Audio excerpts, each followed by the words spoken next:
Chapter 39. Opposing views such as these, especially where no real skill to meet such a situation existed, could only spell greater difficulty and even eventual disaster unless chance in some form should aid. And chance did not aid. And the presence of Roberta in the factory was something that would not permit him to dismiss it from his mind. If only he could persuade her to leave and go somewhere else to live and work so that he should not always see her, he might then think more calmly. For with her asking continuously, by her presence if no more, what he intended to do, it was impossible for him to think.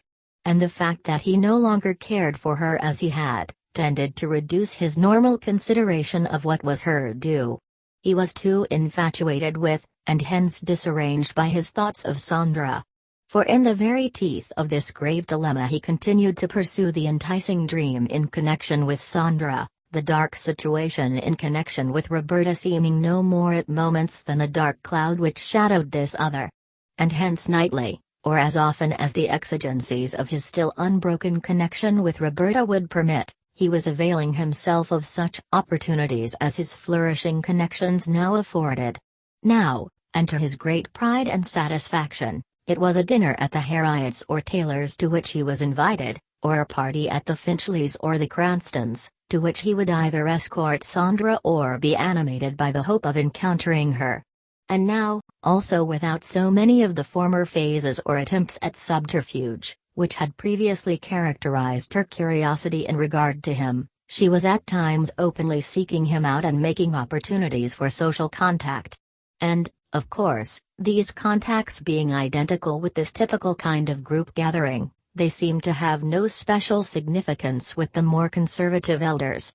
For although Mrs. Finchley, who was of an especially shrewd and discerning turn socially, had at first been dubious over the attentions being showered upon Clyde by her daughter and others, still observing that Clyde was more and more being entertained, not only in her own home by the group of which her daughter was a part, but elsewhere, everywhere, was at last inclined to imagine that he must be more solidly placed in this world than she had heard, and later to ask her son and even Sandra concerning him. But receiving from Sandra only the equivocal information that, since he was Gil and Bella Griffith's cousin, and was being taken up by everybody because he was so charming, even if he didn't have any money, she couldn't see why she and Stuart should not be allowed to entertain him also. Her mother rested on that for the time being, only cautioning her daughter under no circumstances to become too friendly. And Sandra, realizing that in part her mother was right, yet being so drawn to Clyde was now determined to deceive her, at least to the extent of being as clandestinely free with Clyde as she could contrive. And was, so much so that everyone who was privy to the intimate contacts between Clyde and Sandra might have reported that the actual understanding between them was assuming an intensity which most certainly would have shocked the elder Finchleys, could they have known. For apart from what Clyde had been, and still was dreaming in regard to her, Sandra was truly being taken with thoughts and moods in regard to him which were fast verging upon the most destroying aspects of the very profound chemistry of love. Indeed, in addition to hand-clasps, kisses and looks of intense admiration always bestowed when presumably no one was looking, there were those nebulous and yet strengthening and lengthening fantasies concerning a future which in some way or other, not clear to either as yet, was still always to include each other. Summer days perhaps, and that soon, in which he and she would be in a canoe at 12th Lake, the long shadows of the trees on the bank lengthening over the silvery water, the wind rippling the surface while he paddled and she idled and tortured him with hints of the future, a certain forest path, grass-sodden and sun-mottled to the south and west of the Cranston and Fent estates, near theirs, through which they might canter in June and July to a wonderful view known as Inspiration Point some 7 miles west, the country fair at Sharon, at which, in a gypsy costume, the essence of romance itself, she would superintend a booth, or, in her smartest riding habit, give an exhibition of her horsemanship, teas, dances in the afternoon and in the moonlight at which, languishing in his arms, their eyes would speak. None of the compulsion of the practical. None of the inhibitions which the dominance and possible future opposition of her parents might imply. Just love and summer, and idyllic and happy progress toward an eventual secure and unopposed union which should give him to her forever. And in the meantime, insofar as Roberta was concerned, 2 more long, dreary, terrifying months going by without that meditated action on her part which must result once it was taken in Clyde's undoing. For, as convinced as she was that apart from meditating and thinking of some way to escape his responsibility, Clyde had no real intention of marrying her, still, like Clyde, she drifted, fearing to act really. For in several conferences following that in which she had indicated that she expected him to marry her, he had reiterated, if vaguely, a veiled threat that in case she appealed to his uncle he would not be compelled to marry her, after all, for he could go elsewhere. The way he put it was that unless left undisturbed in his present situation he would be in no position to marry her and furthermore could not possibly do anything to aid her at the coming time when most of all she would stand in need of aid, a hint which caused Roberta to reflect on a hitherto not fully developed vein of hardness in Clyde, although had she but sufficiently reflected, it had shown itself at the time that he compelled her to admit him to her room. In addition and because she was doing nothing and yet he feared that at any moment she might, he shifted in part at least from the attitude of complete indifference, which had availed him up to the time that she had threatened him, to one of at least simulated interest and goodwill and friendship. For the very precarious condition in which he found himself was sufficiently terrifying to evoke more diplomacy than ever before had characterized him. Besides he was foolish enough to hope, if not exactly believe, that by once more conducting himself as though he still entertained a lively sense of the problem that afflicted her and that he was willing, in case no other way was found, to eventually marry her, though he could never definitely be persuaded to commit himself as to this, he could reduce her determination to compel him to act soon at least to a minimum, and so leave him more time in which to exhaust every possibility of escape without marriage, and without being compelled to run away. And although Roberta sensed the basis of this sudden shift, still she was so utterly alone and astray that she was willing to give ear to Clyde's mock genial, if not exactly affectionate observations and suggestions. It caused her, at his behest, to wait a while longer, the while, as he now explained, he would not only have saved up some money, but devised some plan in connection with his work which would permit him to leave for a time anyhow, marry her somewhere and then establish her and the baby as a lawful married woman somewhere else, while, although he did not explain this just now, he returned to Lycurgus and sent her such aid as he could. But on condition, of course, that never anywhere, unless he gave her permission, must she assert that he had married her, or point to him in any way as the father of her child. Also it was understood that she, as she herself had asserted over and over that she would, if only he would do this, marry her, take steps to free herself on the ground of desertion, or something, in some place sufficiently removed from Lycurgus for no one to hear. And that within a reasonable time after her marriage to him, although he was not at all satisfied that, assuming that he did marry her, she would. But Clyde, of course, was insincere in regard to all his overtures at this time, and really not concerned as to her sincerity or insincerity. Nor did he have any intention of leaving Lycurgus even for the moderate length of time that her present extrication would require unless he had to. For that meant that he would be separated from Sandra, and such absence, for whatever period, would most definitely interfere with his plans.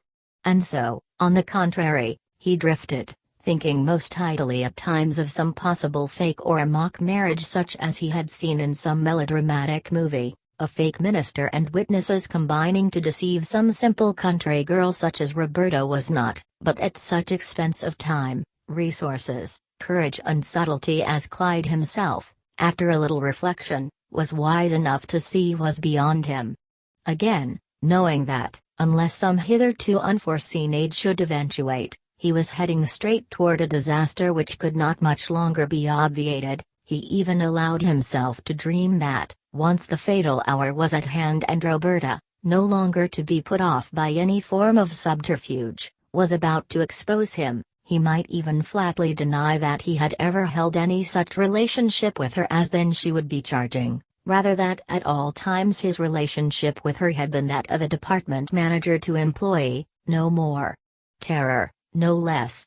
But at the same time, early in May, when Roberta, because of various gestative signs and ailments, was beginning to explain, as well as insist, to Clyde that by no stretch of the imagination or courage could she be expected to retain her position at the factory or work later than June 1st, because by then the likelihood of the girls there beginning to notice something would be too great for her to endure. Sandra was beginning to explain that not so much later than the 4th or 5th of June she and her mother and Stuart, together with some servants, would be going to their new lodge at 12th Lake in order to supervise certain installations then being made before the regular season should begin. And after that, not later than the 18th, at which time the Cranstons, Harriets, and some others would have arrived, including very likely visits from Bella and Myra, he might expect a weekend invitation from the Cranstons, with whom, through Bertine, she would arrange as to this.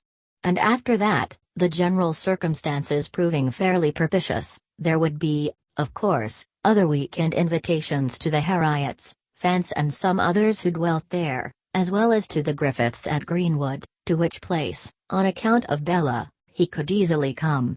And during his 2 weeks' vacation in July, he could either stop at the casino, which was at Pine Point, or perhaps the Cranstons or Harriets, at her suggestion, might choose to invite him. At any rate, as Clyde could see, and with no more than such expenditures as, with a little scrimping during his ordinary working days here, he could provide for, he might see not a little of that lake life of which he had read so much in the local papers, to say nothing of Sandra at one and another of the lodges, the masters of which were not so inimical to his presence and overtures as were Sandra's parents.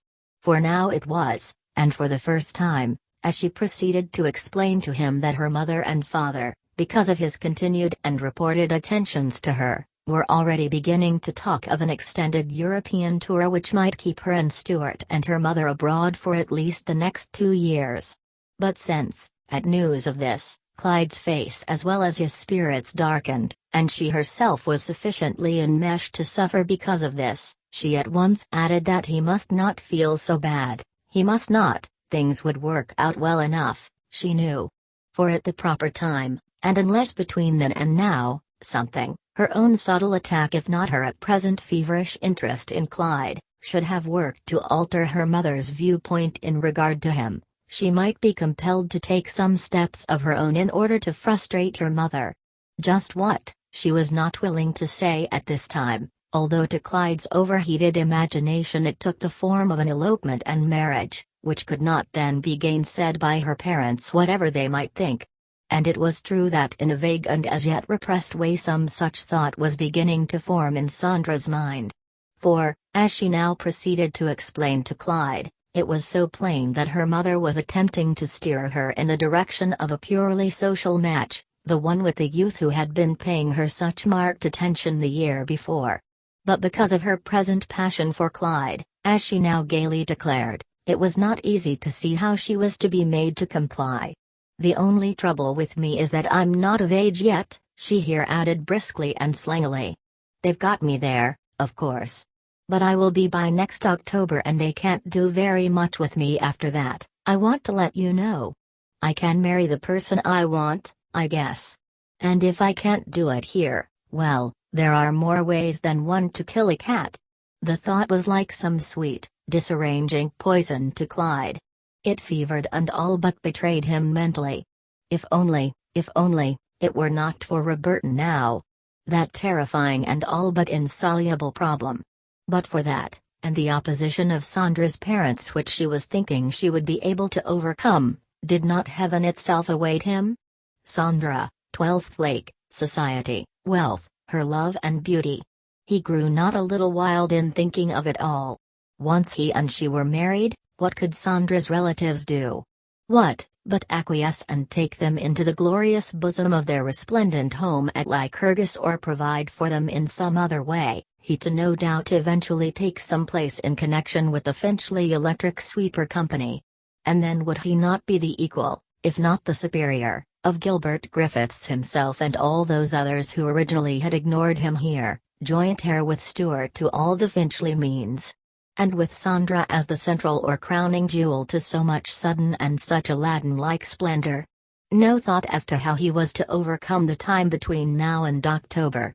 No serious consideration of the fact that Roberta then and there was demanding that he marry her.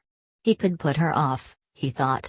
And yet, at the same time, he was painfully and nervously conscious of the fact that at no period in his life before had he been so treacherously poised at the very brink of disaster.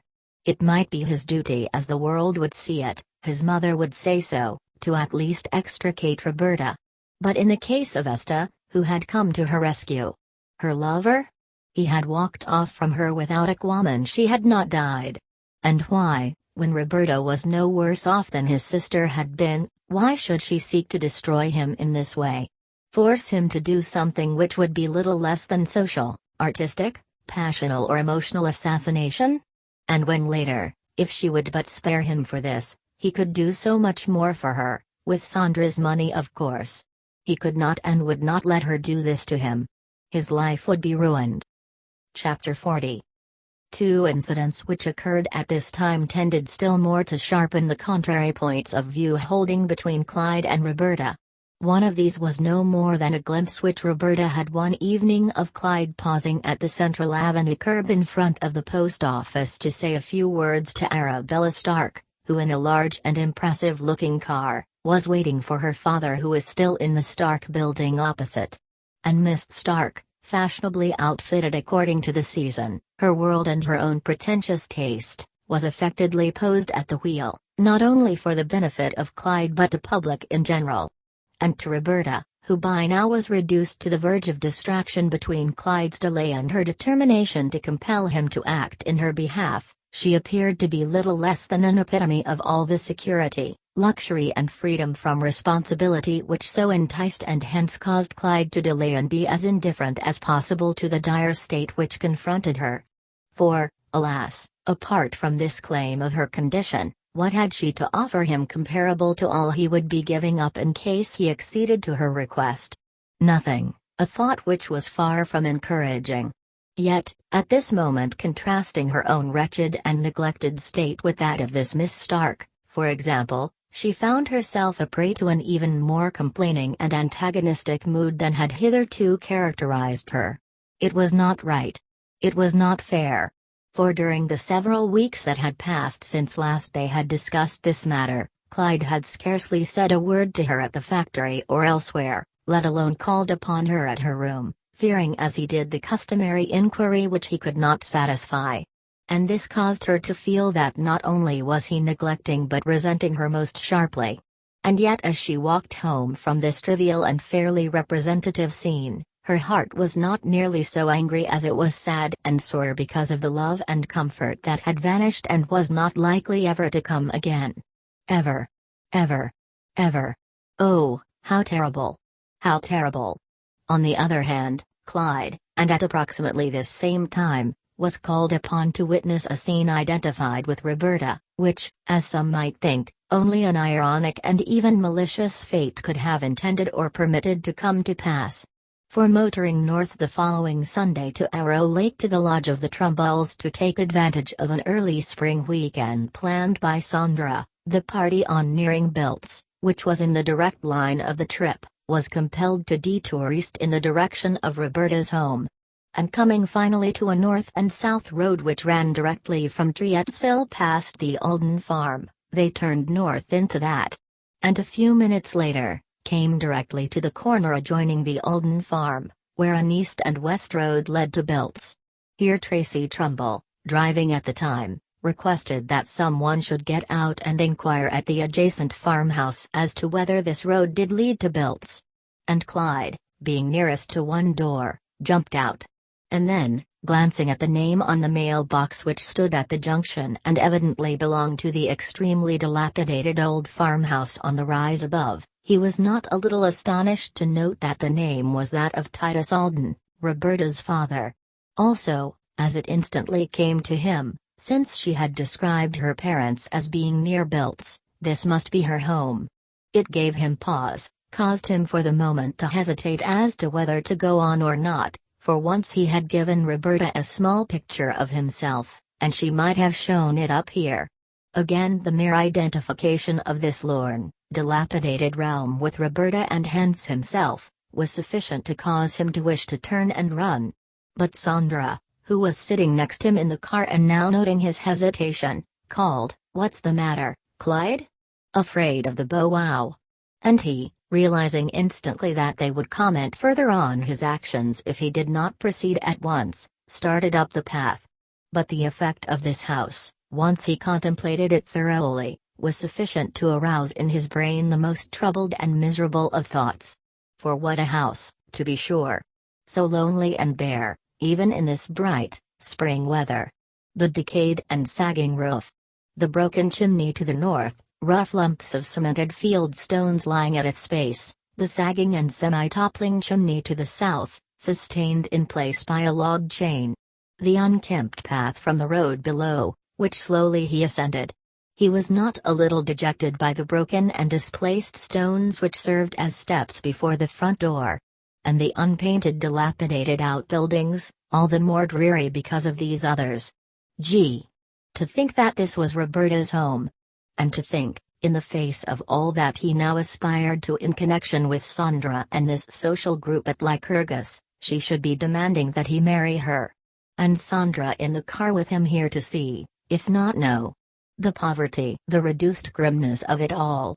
How far he had traveled away from just such a beginning as this. With a weakening and sickening sensation at the pit of his stomach, as of some blow administered there, he now approached the door. And then, as if to further distress him, if that were possible, the door was opened by Titus Alden, who, in an old, threadbare and out-at-elbows coat, as well as baggy, worn, jean trousers and rough, shineless, ill-fitting country shoes, desired by his look to know what he wanted. And Clyde, being taken aback by the clothes, as well as a marked resemblance to Roberta about the eyes and mouth, now as swiftly as possible asked if the east and west road below ran through Biltz and joined the main highway north. And although he would have preferred a quick yes so that he might have turned and gone, Titus preferred to step down into the yard and then, with a gesture of the arm, indicate that if they wanted to strike a really good part of the road, they had better follow the Streetsville North and South Road for at least 2 more miles, and then turn west. Clyde thanked him briefly and turned almost before he had finished and hurried away. For, as he now recalled, and with an enormous sense of depression, Roberta was thinking and at this very time, that soon now, and in the face of all Lycurgus had to offer him, Sandra, the coming spring and summer, the love and romance, gaiety, position, power, he was going to give all that up and go away with and marry her. Sneak away to some out-of-the-way place. Oh, how horrible!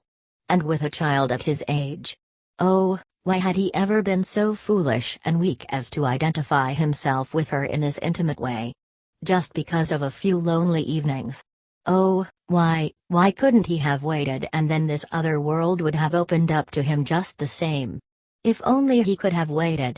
And now unquestionably, unless he could speedily and easily disengage himself from her, all this other splendid recognition would be destined to be withdrawn from him, and this other world from which he sprang might extend its gloomy, poverty-stricken arms to him and envelop him once more, just as the poverty of his family had enveloped and almost strangled him from the first. And it even occurred to him, in a vague way for the first time, how strange it was that this girl and he, whose origin had been strikingly similar, should have been so drawn to each other in the beginning. Why should it have been? How strange life was, anyway? But even more harrowing than this, was the problem of a way out that was before him. And his mind from now on this trip, was once more searching for some solution. A word of complaint from Roberta or her parents to his uncle or Gilbert, and assuredly he would be done for. The thought so troubled him that once in the car, and although previously he had been chattering along with the others about what might be in store ahead in the way of divertissement, he now sat silent. And Sandra, who sat next to him and who previously had been whispering at intervals of her plans for the summer, now, instead of resuming the patter, whispered, "What come over de sweet thing?"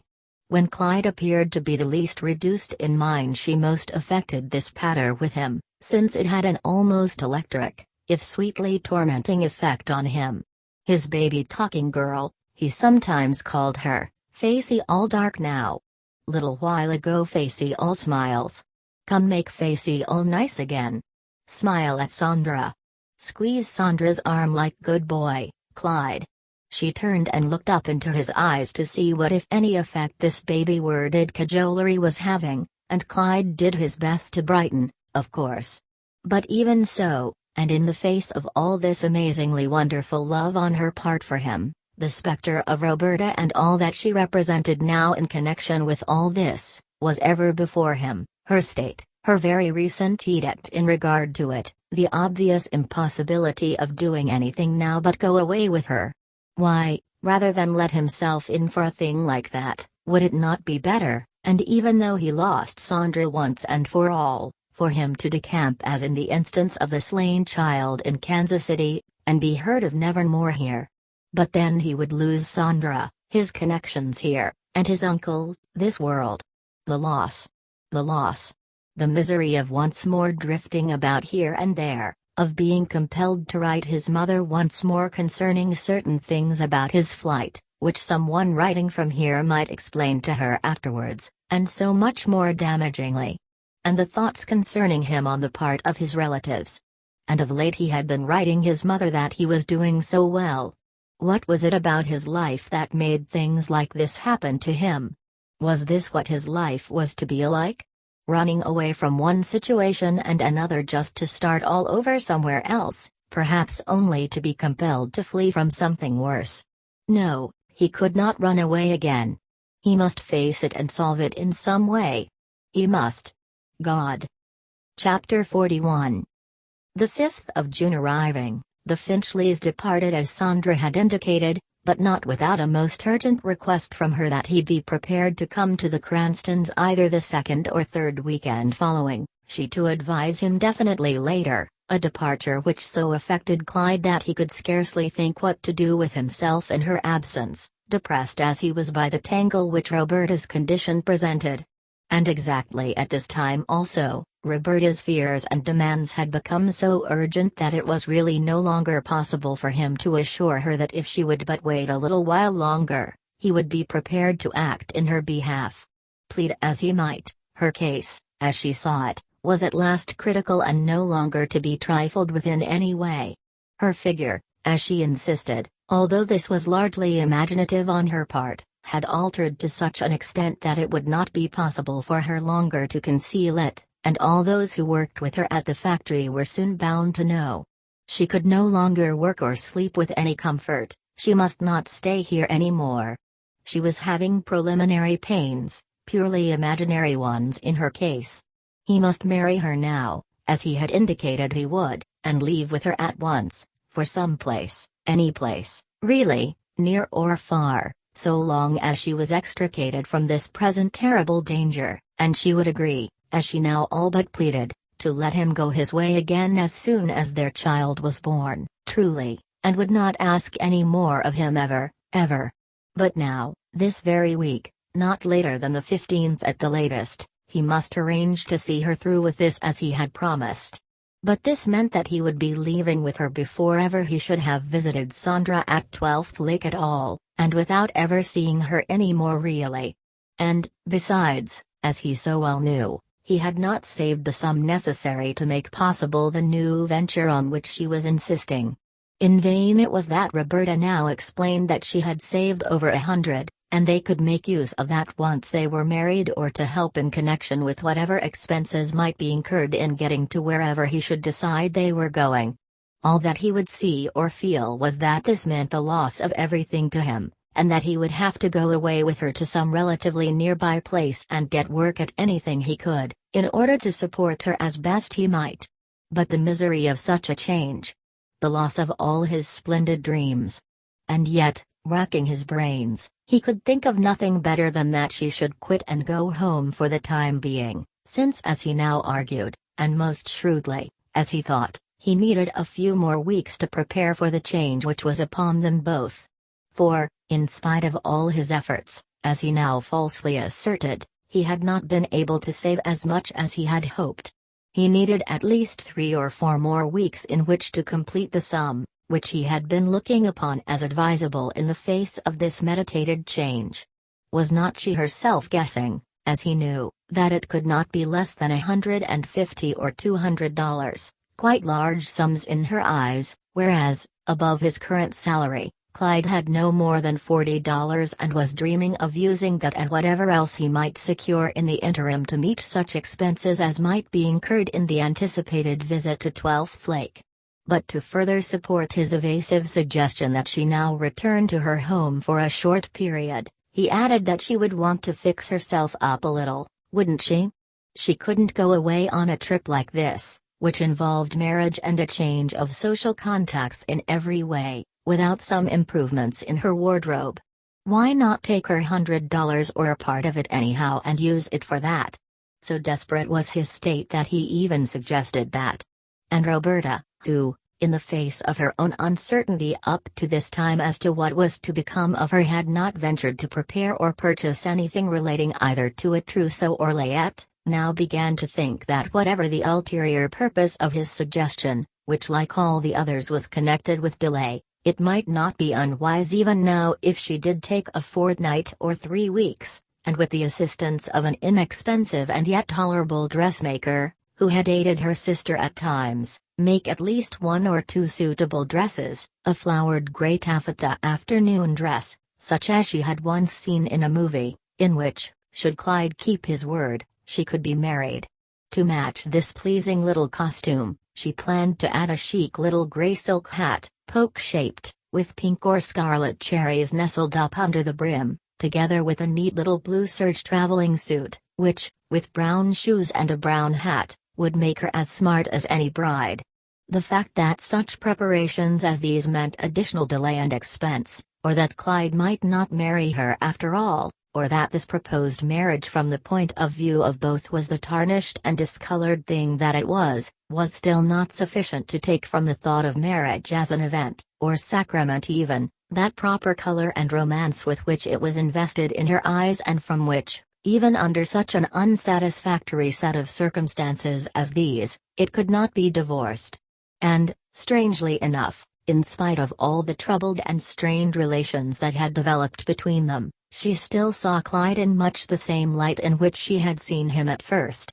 He was a Griffiths, a youth of genuine social, if not financial distinction, one whom all the girls in her position, as well as many of those far above her, would be delighted to be connected with in this way, that is, via marriage.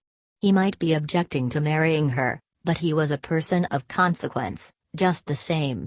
And one with whom, if he would but trouble to care for her a little, she could be perfectly happy. And at any rate, once he had loved her.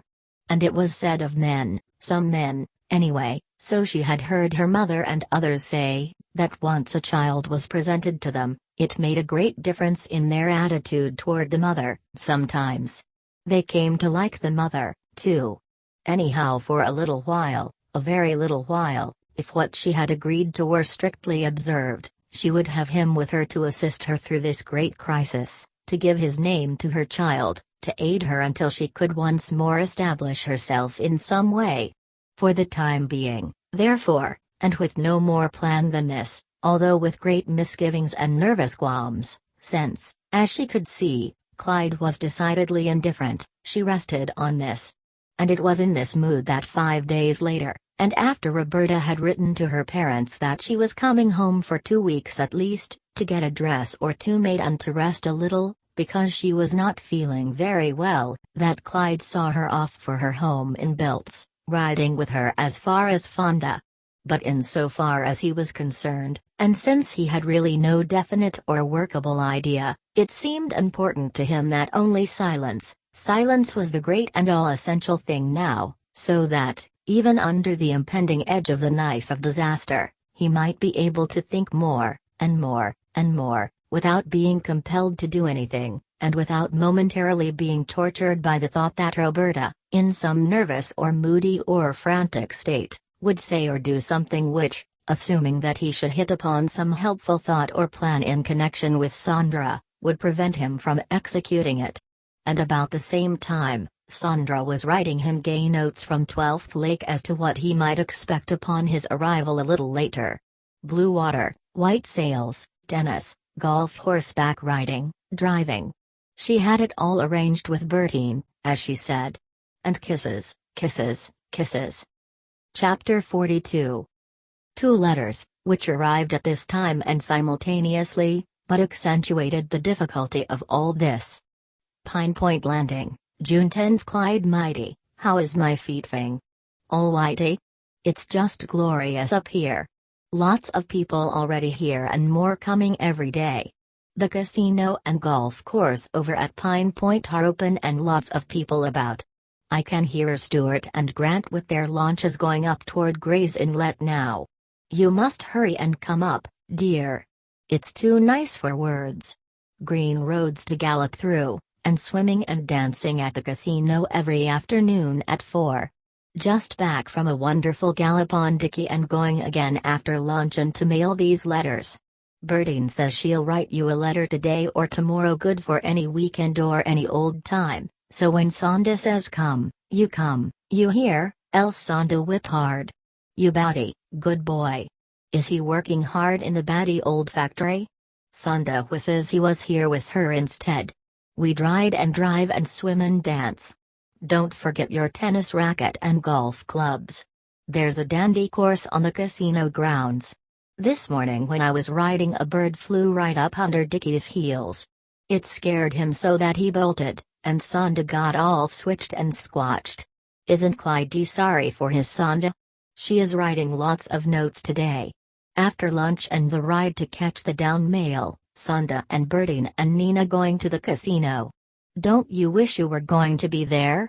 We could dance to Toddy. Sonda just loves that song. But she has to dress now.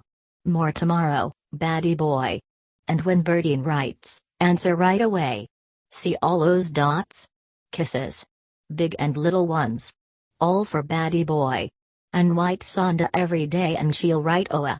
More kisses. To which Clyde responded eagerly and in kind in the same hour. But almost the same mail, at least the same day, brought the following letter from Roberta. Belts, June 10th. Dear Clyde, I am nearly ready for bed, but I will write you a few lines. I had such a tiresome journey coming up that I was nearly sick. In the first place, I didn't want to come much, alone, as you know.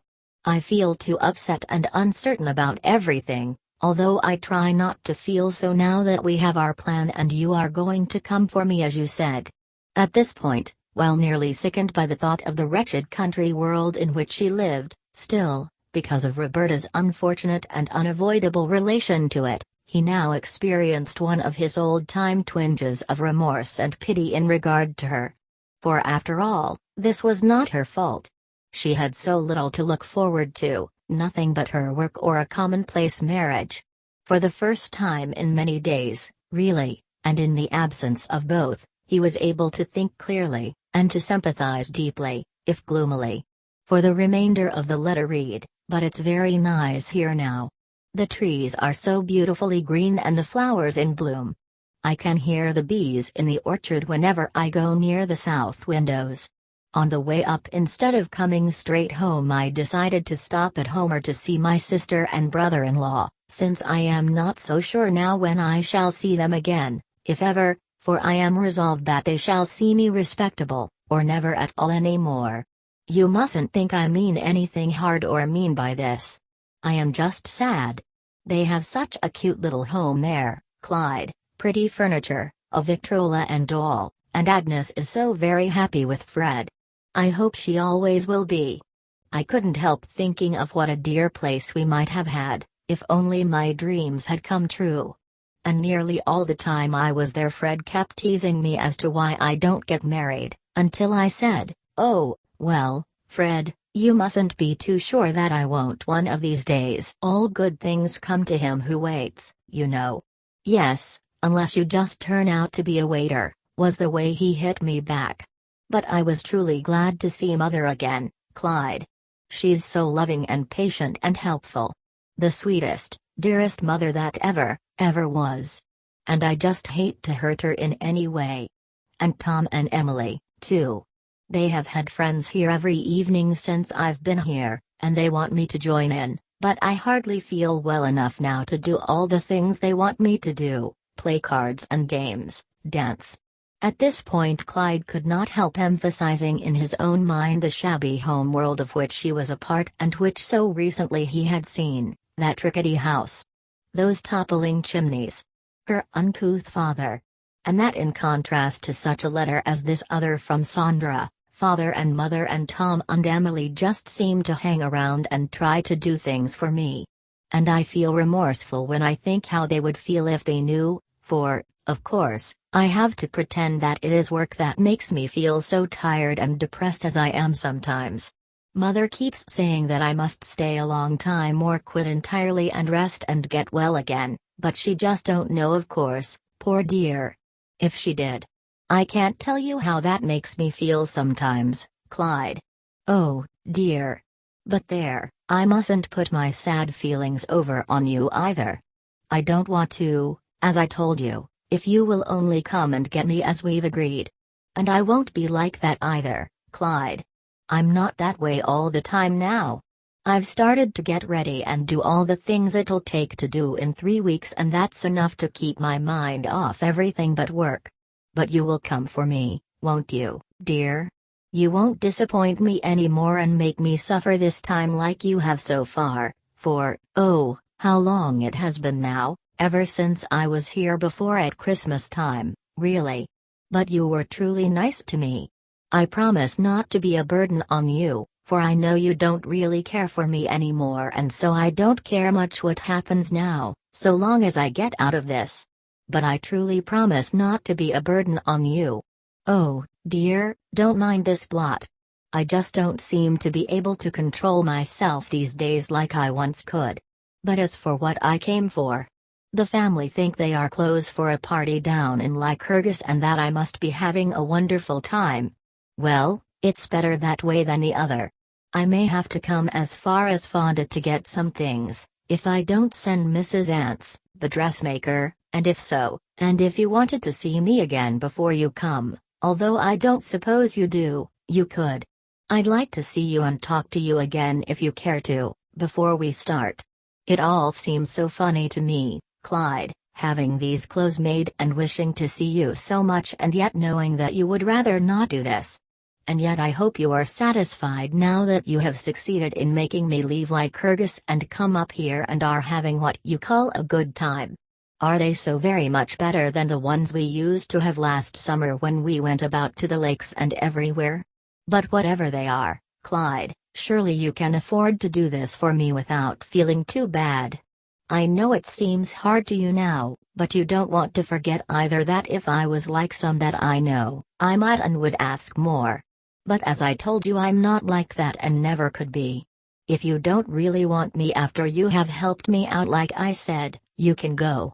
Please write me, Clyde, a long, cheery letter, even though you don't want to, and tell me all about how you have not thought of me once since I've been away or missed me at all. You used to, you know, and how you don't want me to come back and you can't possibly come up before 2 weeks from Saturday if then.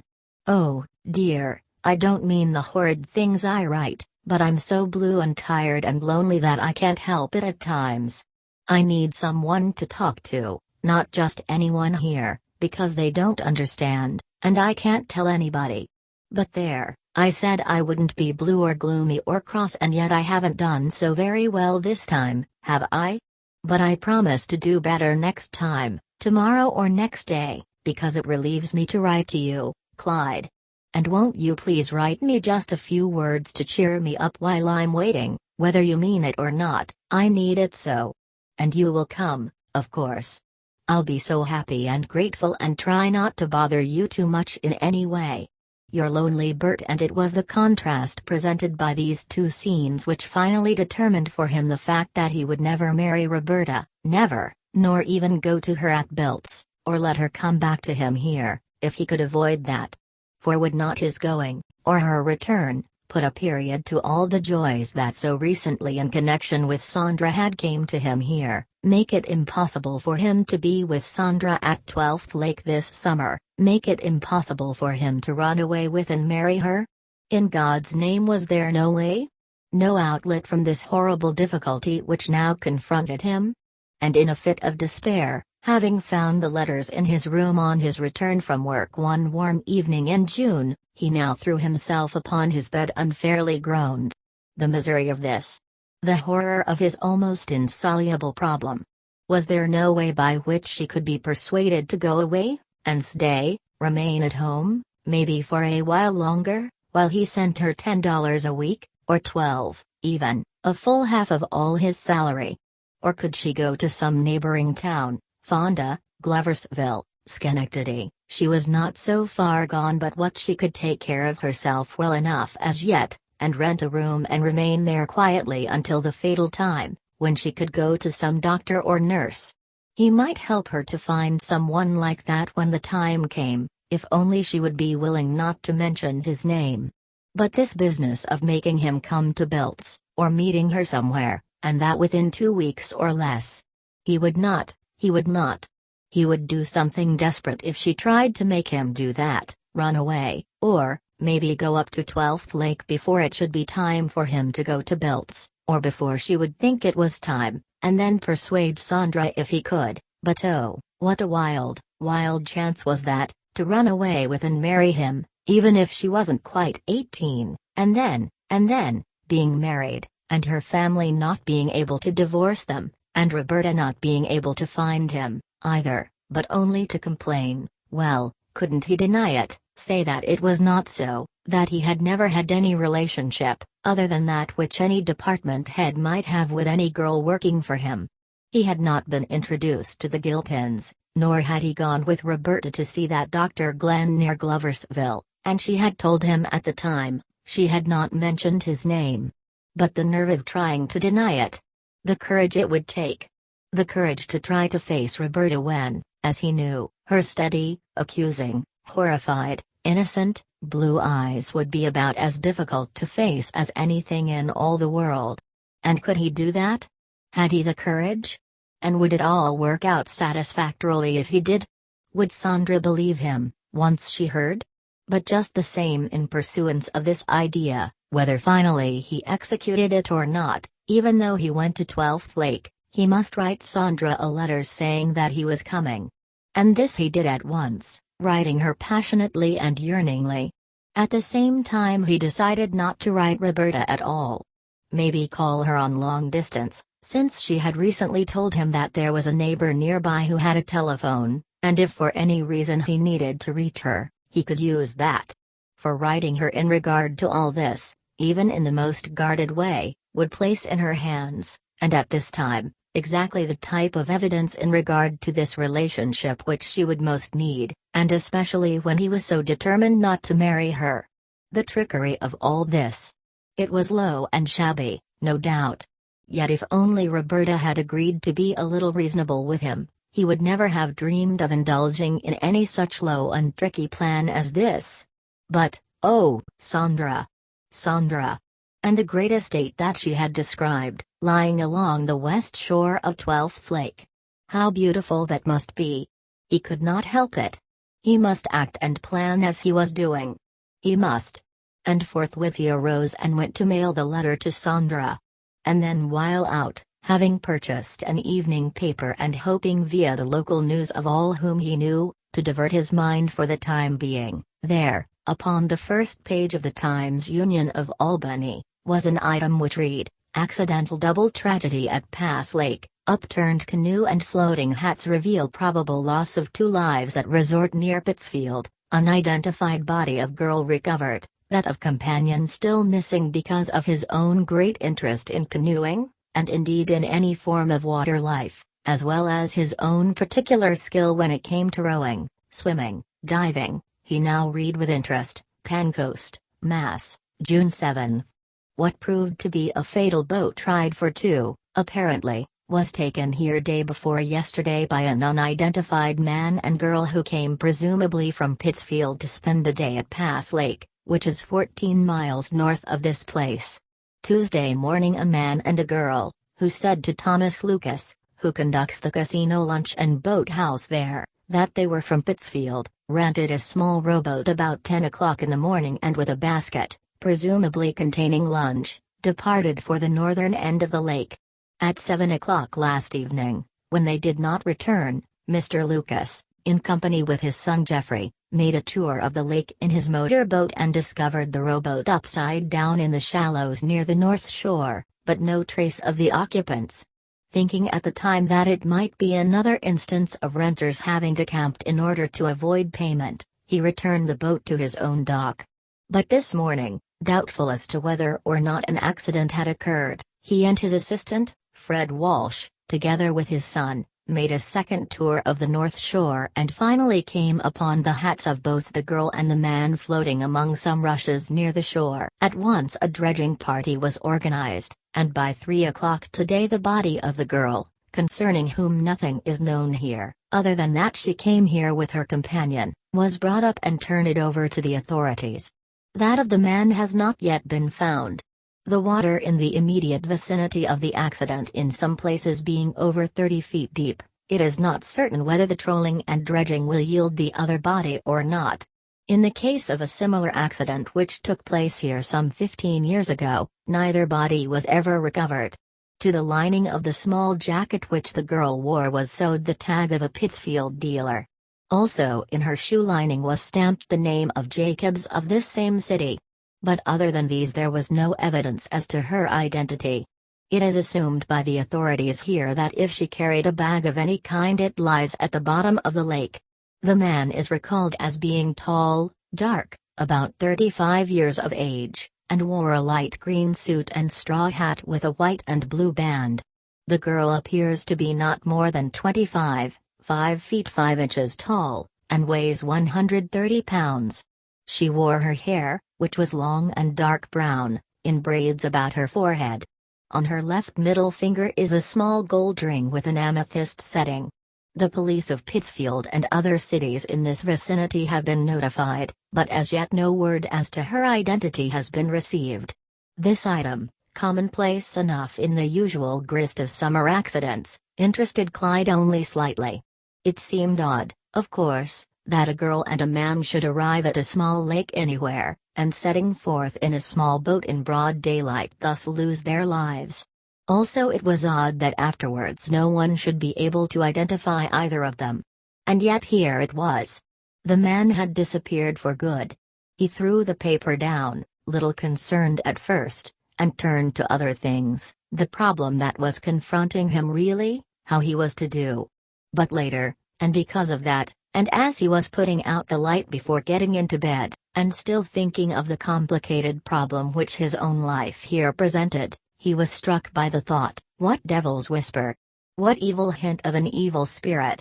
Supposing that he and Roberta, no, say he and Sandra, no, Sandra could swim so well, and so could he and Roberta were in a small boat somewhere and it should capsize at the very time, say, of this dreadful complication which was so harassing him?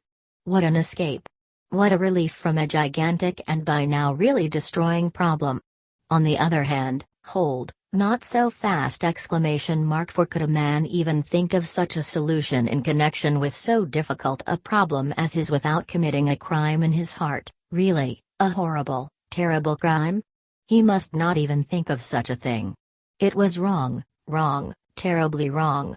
And yet, supposing by accident, of course, such a thing as this did occur? That would be the end, then, wouldn't it, of all his troubles in connection with Roberta? No more terror as to her, no more fear and heartache even as to Sandra. A noiseless, pathless, querulous solution of all his present difficulties, and only joy before him forever. Just an accidental, unpremeditated drowning, and then the glorious future which would be his. But the mere thinking of such a thing in connection with Roberta at this time, why was it that his mind persisted in identifying her with it?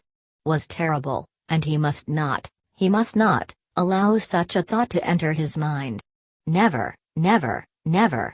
He must not. It was horrible. Terrible.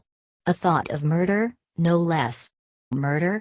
Yet so wrought up had he been, and still was, by the letter which Roberta had written him, as contrasted with the one from Sandra, so delightful and enticing was the picture of her life and his as she now described it, that he could not for the life of him quite expel that other and seemingly easy and so natural a solution of all his problem, if only such an accident could occur to him and Roberta. For after all he was not planning any crime, was he? Was he not merely thinking of an accident that, had it occurred or could it but occur in his case? Ah, but that could it but occur. There was the dark and evil thought about which he must not think.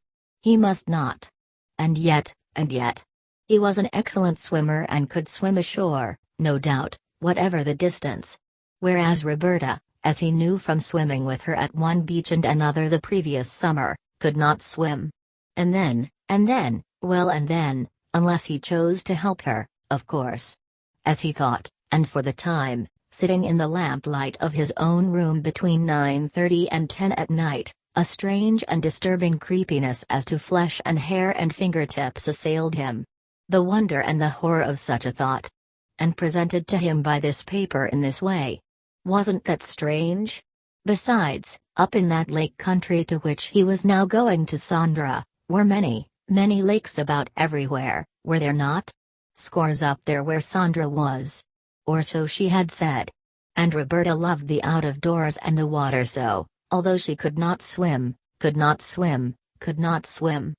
they or at least he was going where lakes were, or they might they not, and if not, why not? Since both had talked of some 4th of July resort in their planning, their final departure, he and Roberta. But, no.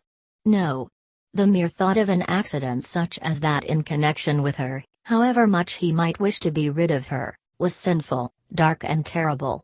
He must not let his mind run on any such things for even a moment. It was too wrong, too vile, too terrible. Oh, dreadful thought! To think it should have come to him. And at this time of all times, when she was demanding that he go away with her. Death. Murder. The murder of Roberta. But to escape her, of course, this unreasonable, unshakable, unchangeable demand of hers. Already he was quite cold, quite damp, with the mere thought of it. And now, when? But he must not think of that. The death of that unborn child, too. But how could anyone even think of doing any such thing with calculation, deliberately?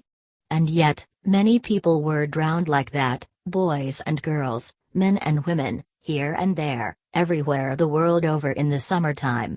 To be sure, he would not want anything like that to happen to Roberta. And especially at this time. He was not that kind of a person, whatever else he was. He was not. The mere thought now caused a damp perspiration to form on his hands and face. He was not that kind of a person. Decent, sane people did not think of such things. And so he would not either, from this hour on. In a tremulous state of dissatisfaction with himself, that any such grisly thought should have dared to obtrude itself upon him in this way, he got up and lit the lamp, reread this disconcerting item in as cold and reprobative way as he could achieve, feeling that in so doing he was putting anything at which it hinted far from him once and for all.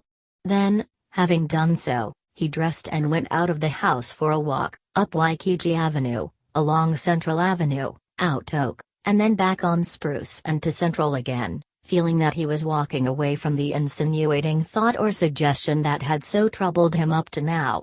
And after a time, feeling better, freer, more natural, more human, as he so much wished to feel, he returned to his room, once more to sleep, with the feeling that he had actually succeeded in eliminating completely a most insidious and horrible visitation. He must never think of it again. He must never think of it again. He must never think of it, never. And then falling into a nervous, feverish doze soon thereafter, he found himself dreaming of a savage black dog that was trying to bite him. Having escaped from the fangs of the creature by waking in terror, he once more fell asleep. But now he was in some very strange and gloomy place, a wood or a cave or narrow canyon between deep hills, from which a path, fairly promising at first, seemed to lead. But soon the path, as he progressed along it, became narrower and darker, and finally disappeared entirely. And then, turning to see if he could not get back as he had come, there directly behind him were arrayed an entangled mass of snakes that at first looked more like a pile of brush. But above it waved the menacing heads of at least a score of reptiles, forked tongues and agate eyes. And in front now, as he turned swiftly, a horned and savage animal, huge, it was, its heavy tread crushing the brush, blocked the path in that direction. And then, horrified and crying out in hopeless desperation, once more he awoke, not to sleep again that night. Chapter 43. Yet a thought such as that of the lake, connected as it was with the predicament by which he was being faced, and shrink from it though he might, was not to be dismissed as easily as he desired.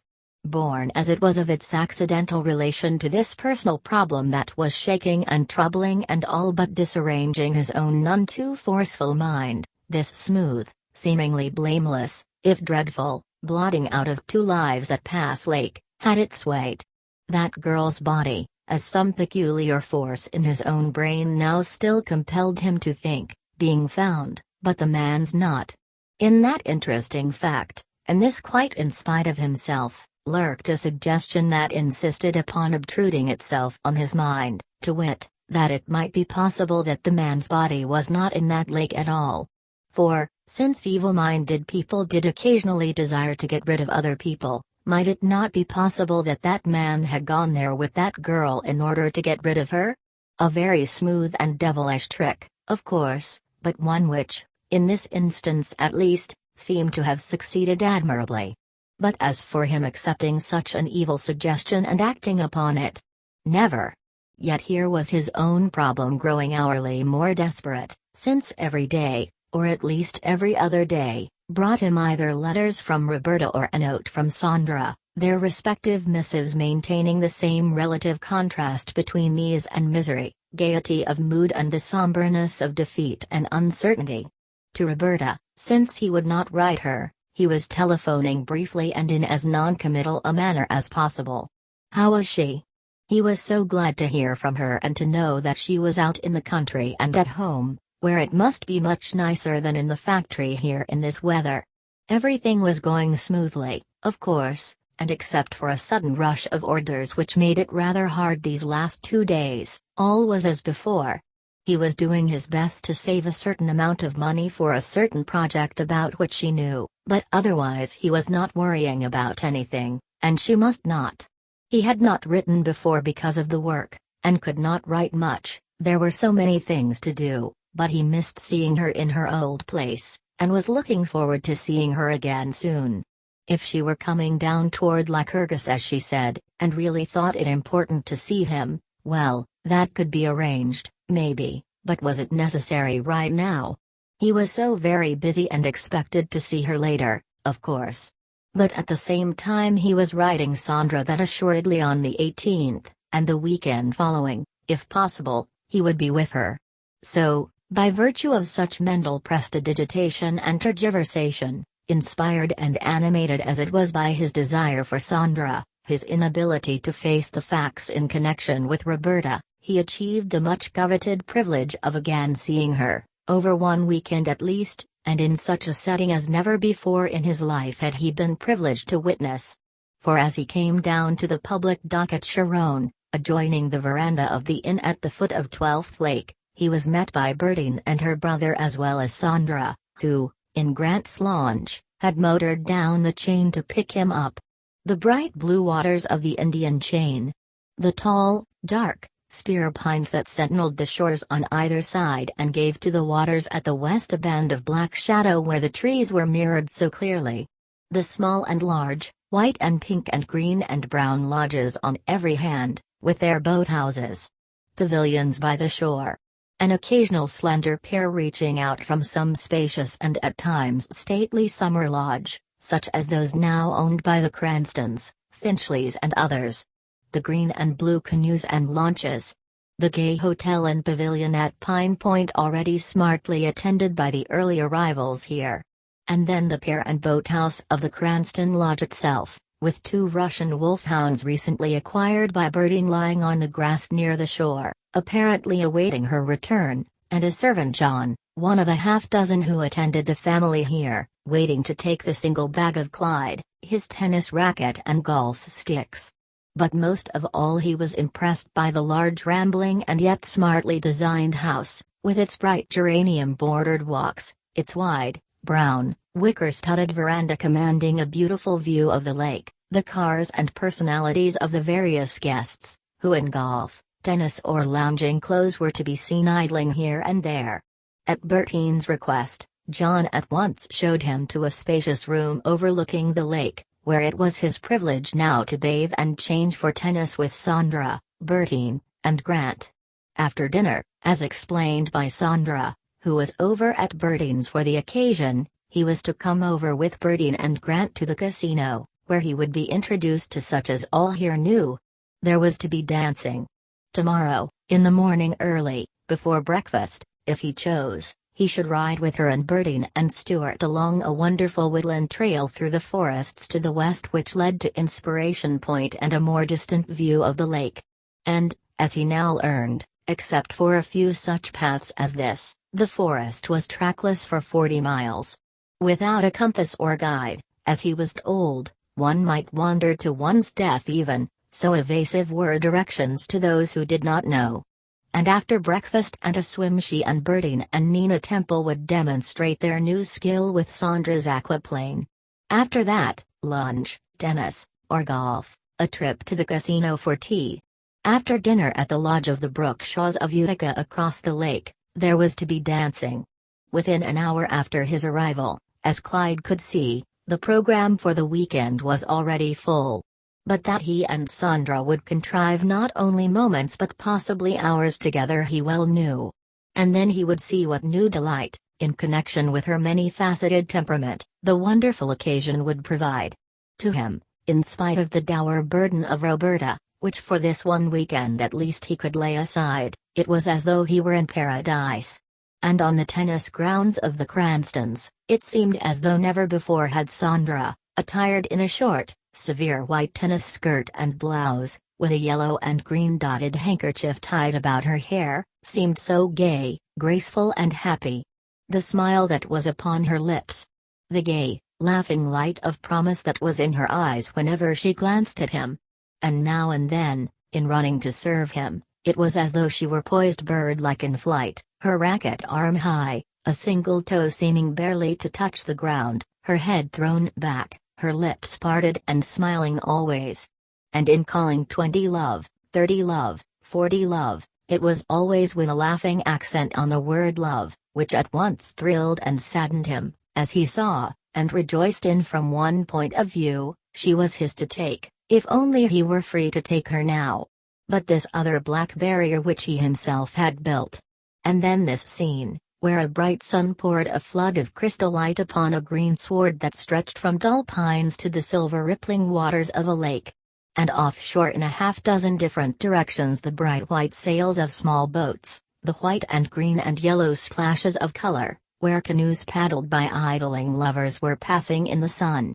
Summertime, leisure, warmth, color, ease, beauty, love, all that he had dreamed of the summer before, when he was so very much alone.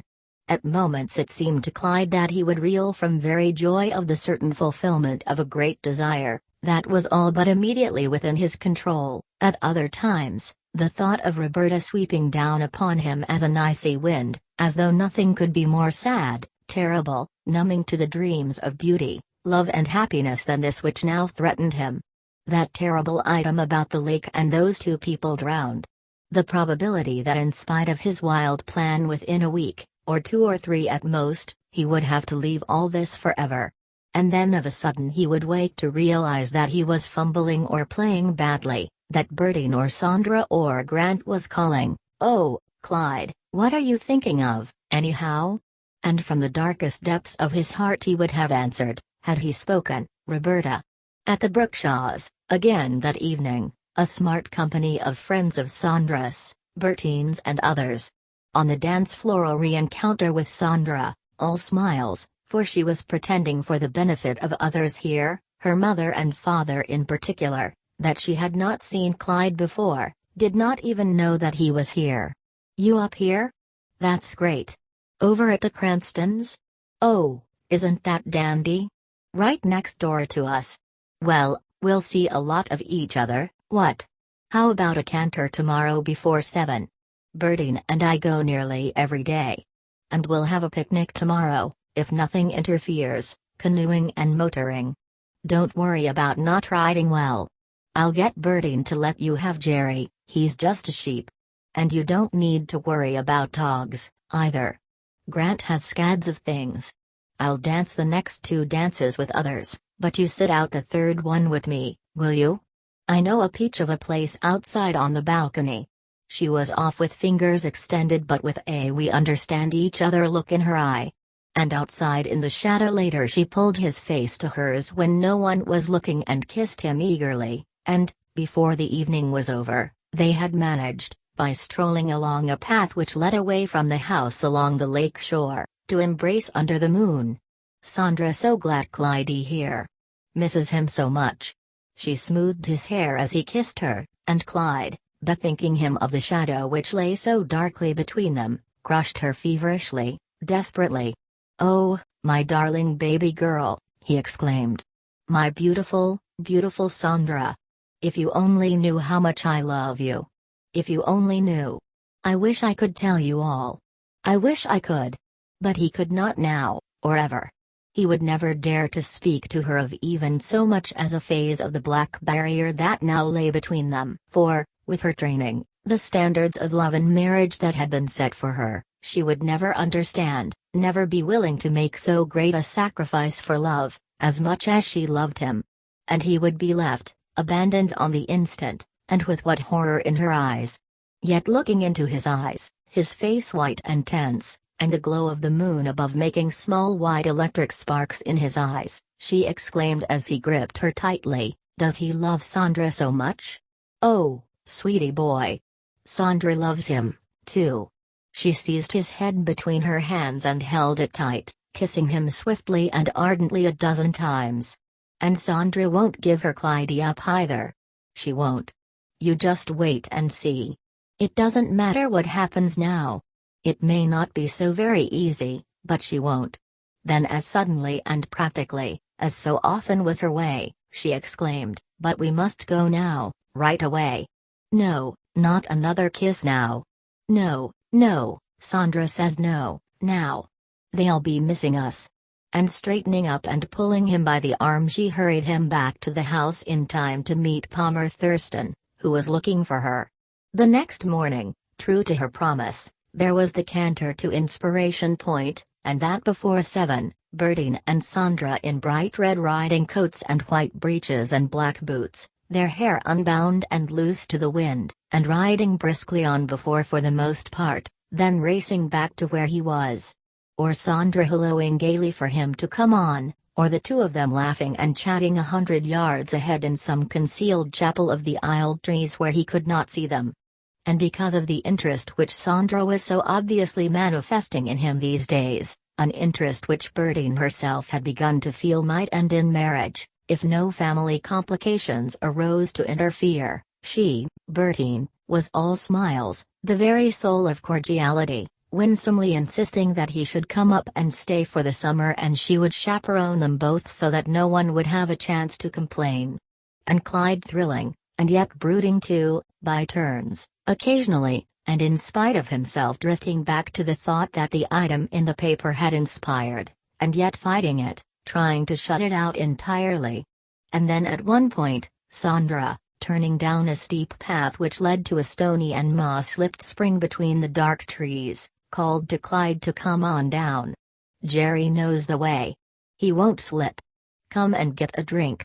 If you do, you'll come back again soon, so they say." And once he was down and had dismounted to drink, she exclaimed, "I've been wanting to tell you something.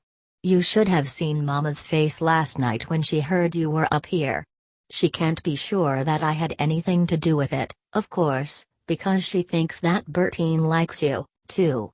I made her think that. But just the same she suspects that I had a hand in it, I guess, and she doesn't quite like it. But she can't say anything more than she has before. And I had a talk with Bertine just now and she's agreed to stick by me and help me all she can. But we'll have to be even more careful than ever now, because I think if Mama got too suspicious I don't know what she might do, want us to leave here, even now maybe, just so I couldn't see you. You know she feels that I shouldn't be interested in anyone yet except someone she likes. You know how it is. She's that way with Stuart, too. But if you'll take care not to show that you care for me so much whenever we're around anyone of our crowd, I don't think she'll do anything, not now, anyhow. Later on, in the fall, when we're back in Lycurgus, things will be different. I'll be of age then, and I'm going to see what I can do. I never loved anyone before, but I do love you, and, well, I won't give you up, that's all. I won't. And they can't make me, either. She stamped her foot and struck her boot, the while the two horses looked idly and vacantly about. And Clyde, enthused and astonished by this second definite declaration in his behalf, as well as fired by the thought that now, if ever, he might suggest the elopement and marriage and so rid himself of the sword that hung so threateningly above him, now gazed at Sandra, his eyes filled with a nervous hope and a nervous fear. For she might refuse, and change, too, shocked by the suddenness of his suggestion. And he had no money and no place in mind where they might go either, in case she accepted his proposal. But she had, perhaps, or she might have. And having once consented, might she not help him? Of course. At any rate, he felt that he must speak, leaving luck or ill luck to the future. And so he said, "Why couldn't you run away with me now, Sandra, darling? It's so long until fall and I want you so much. Why couldn't we? Your mother's not likely to want to let you marry me then, anyhow. But if we went away now, she couldn't help herself, could she? And afterwards, in a few months or so, you could write her and then she wouldn't mind. Why couldn't we, Sandra?" His voice was very pleading, his eyes full of a sad dread of refusal, and of the future that lay unprotected behind that. And by now so caught was she by the tremor with which his mood invested him, that she paused, not really shocked by the suggestion at all, but decidedly moved, as well as flattered by the thought that she was able to evoke in Clyde so eager and headlong a passion. He was so impetuous, so blazing now with a flame of her own creating, as she felt, yet which she was incapable of feeling as much as he, as she knew, such a flame as she had never seen in him or anyone else before. And would it not be wonderful if she could run away with him now, secretly, to Canada or New York or Boston, or anywhere? The excitement her elopement would create here and elsewhere, in Lycurgus, Albany, Utica. The talk and feeling in her own family as well as elsewhere. And Gilbert would be related to her in spite of him, and the Griffiths, too, whom her mother and father so much admired. For a moment there was written in her eyes the desire and the determination almost, to do as he suggested, run away, make a great lark of this, her intense and true love. For, once married, what could her parents do? And was not Clyde worthy of her and them, too? Of course, even though nearly all in her set fancy that he was not quite all he should be, just because he didn't have as much money as they had. But he would have, would he not, after he was married to her, and get as good a place in her father's business as Gil Griffiths had in his father's? Yet a moment later, thinking of her life here and what her going off in such a way would mean to her father and mother just then, in the very beginning of the summer season, as well as how it would disrupt her own plans and cause her mother to feel especially angry, and perhaps even to bring about the dissolution of the marriage on the ground that she was not of age, she paused, that gay line of adventure replaced by a marked trace of the practical and the material that so persistently characterized her. What difference would a few months make, anyhow? It might, and no doubt would, save Clyde from being separated from her forever, whereas their present course might ensure their separation.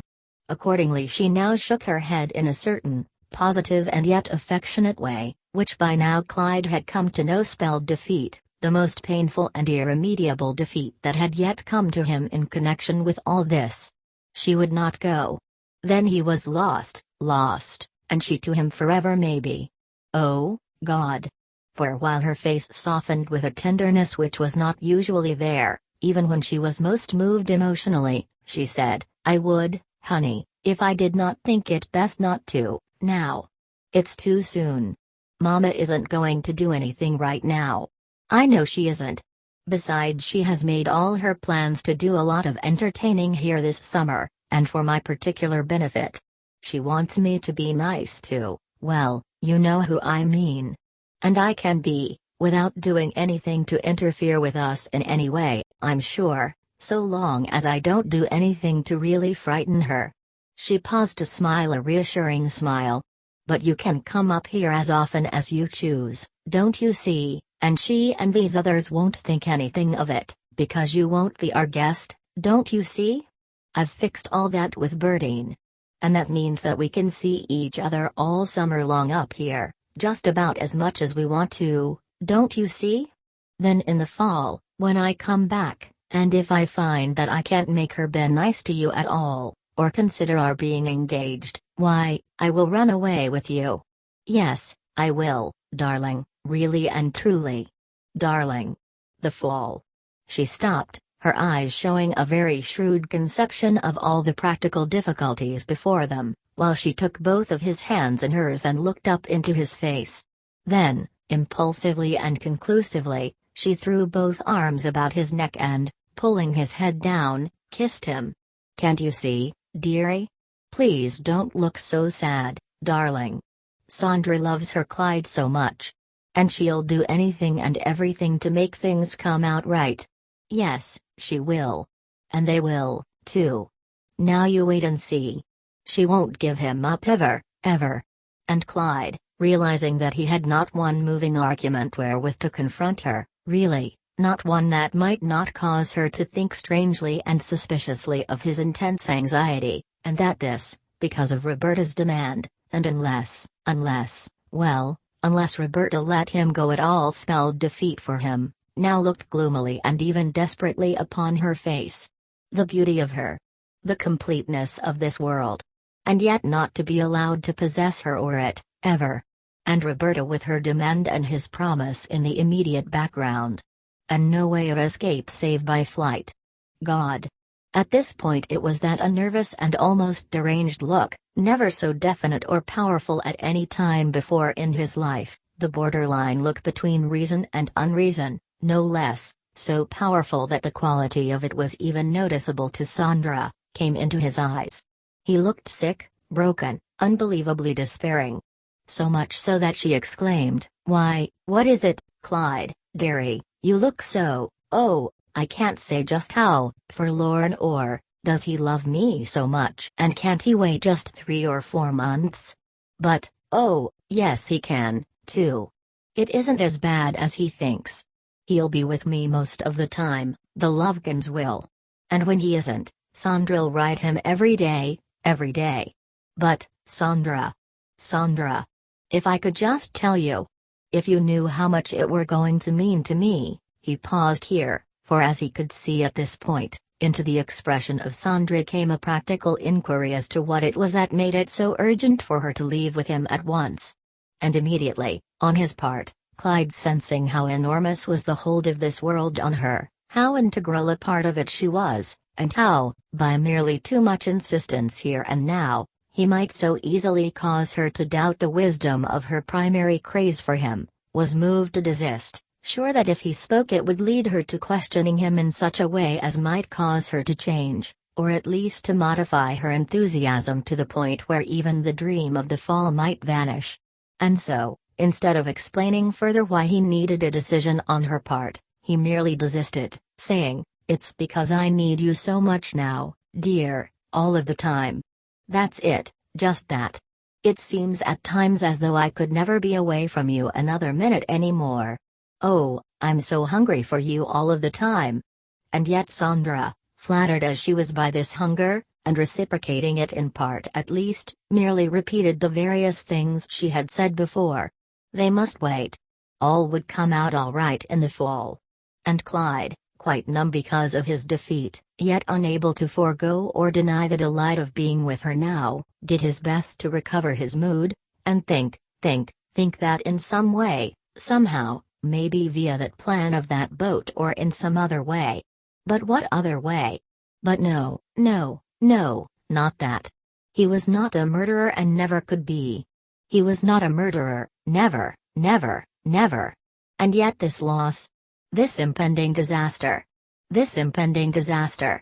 How to avoid it and when to Sandra after all? How? Chapter 44.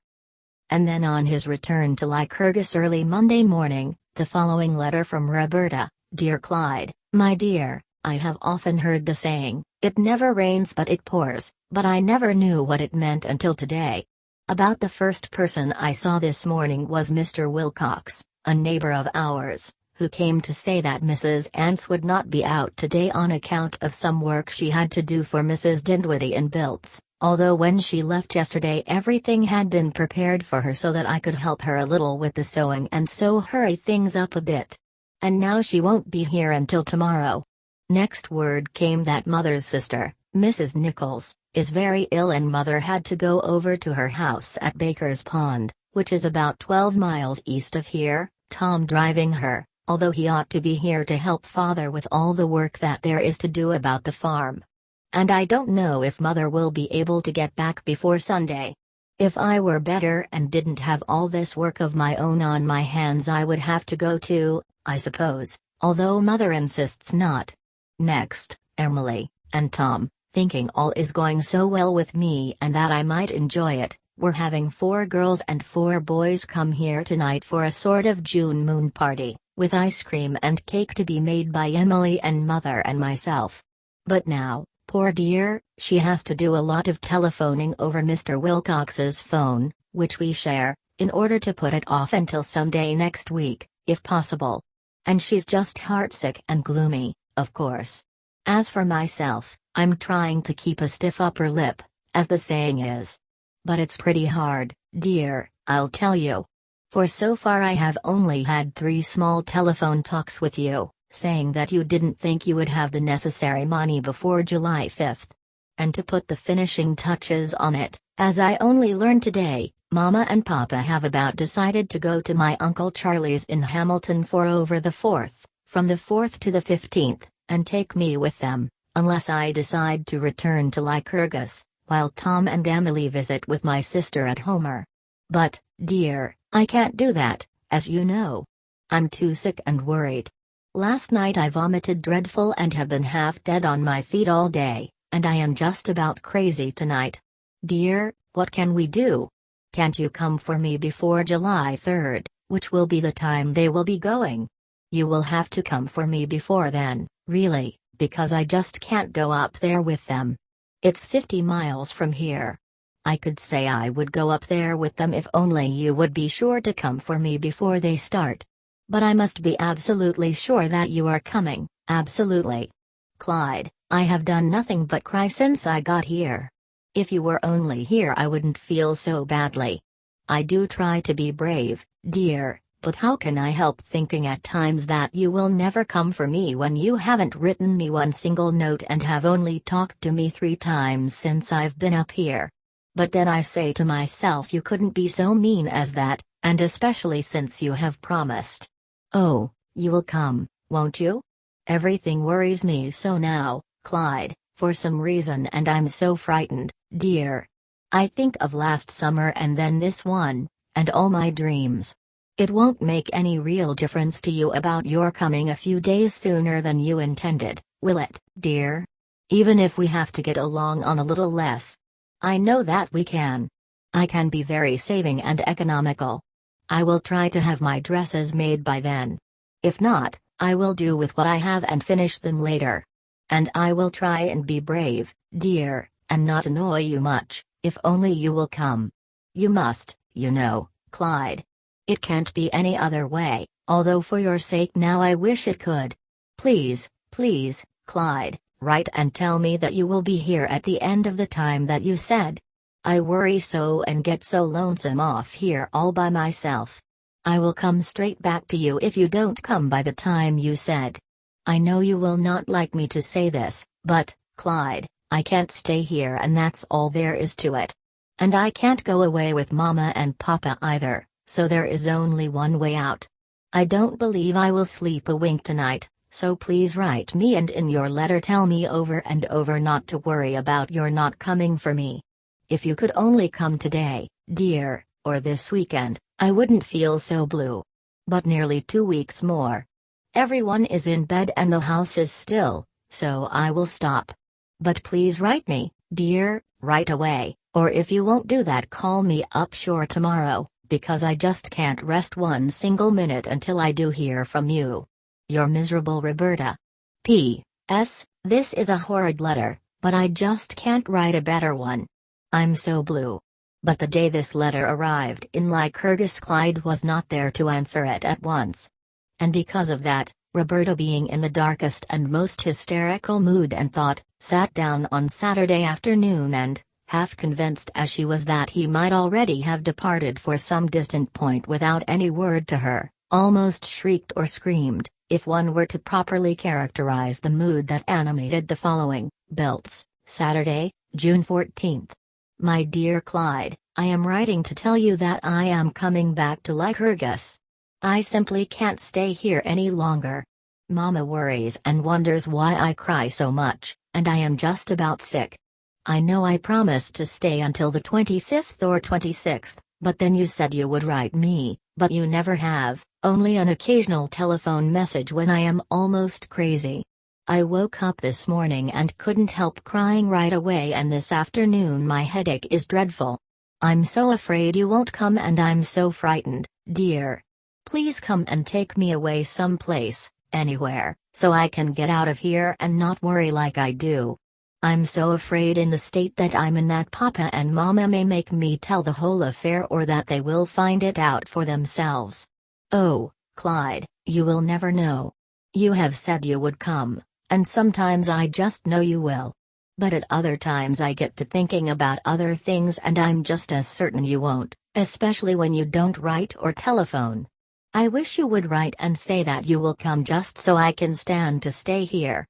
Just as soon as you get this, I wish you would write me and tell me the exact day you can come, not later than the 1st, really, because I know I cannot stand to stay here any longer than then.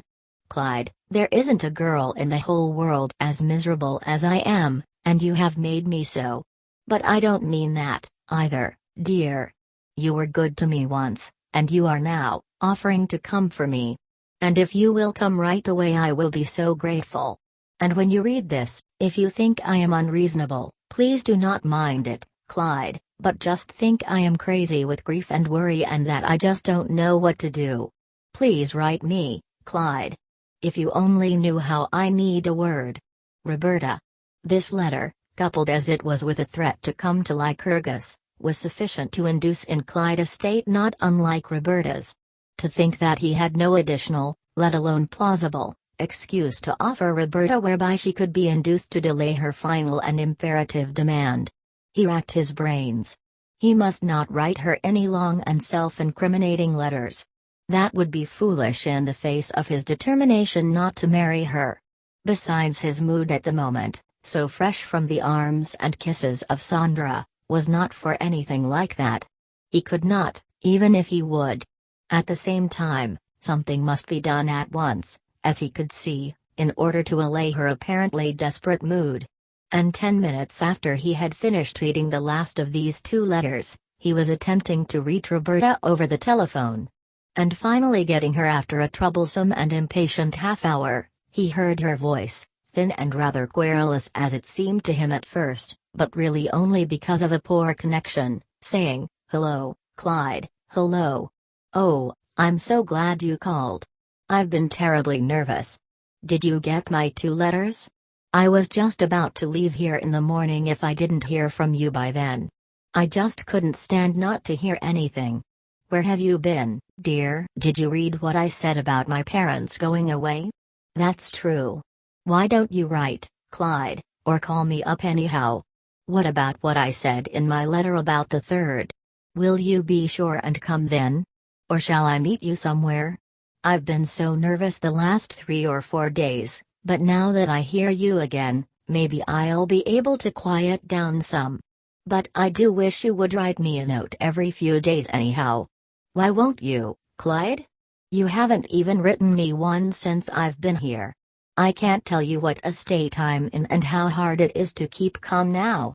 Plainly, Roberta was very nervous and fearsome as she talked. As a matter of fact, except that the home in which she was telephoning was deserted at the moment she was talking very indiscreetly, it seemed to Clyde. And it aided but little in his judgment for her to explain that she was all alone and that no one could hear her. He did not want her to use his name or refer to letters written to him. Without talking too plainly, he now tried to make it clear that he was very busy and that it was hard for him to write as much as she might think necessary. Had he not said that he was coming on the 28th or thereabouts if he could? Well, he would if he could, only it looked now as though it might be necessary for him to postpone it for another week or so, until the 7th or 8th of July, long enough for him to get together an extra 50 for which he had a plan, and which would be necessary for him to have. But really, which was the thought behind this other, long enough for him to pay one more visit to Sandra as he was yearning to do, over the next weekend. But this demand of hers, now.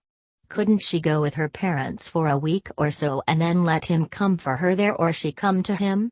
It would give him more needed time, but at this Roberta, bursting forth in a storm of nervous disapproval, saying that most certainly if that were the case she was going back to her room at the Gilpins, if she could get it, and not waste her time up there getting ready and waiting for him when he was not coming. He suddenly decided that he might as well say that he was coming on the 3rd, or that if he did not, that at least by then he would have arranged with her where to meet him.